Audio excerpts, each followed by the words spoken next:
We talk about the pleasure gap, that it's often referred to as the orgasm gap. And in my opinion, the orgasm gap is part of the pleasure gap.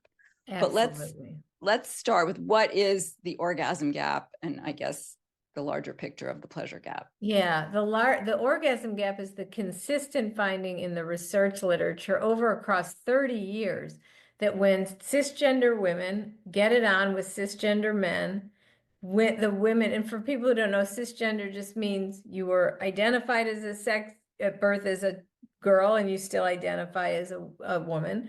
So and I'm just going to use the words women and men. So when women and men get it on, the women are having substantially fewer orgasms than the men. This is so clear in research across 30 years, different age groups, etc.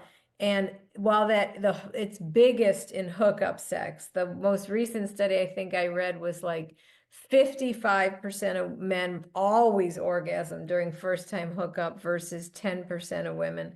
It gets smaller in subsequent hookups, smaller in friends with benefits, smaller in relationships, but it never closes altogether. And orgasm, one doesn't have to orgasm to have a pleasurable sexual encounter. And the pressure to orgasm can cause some problems in and of itself.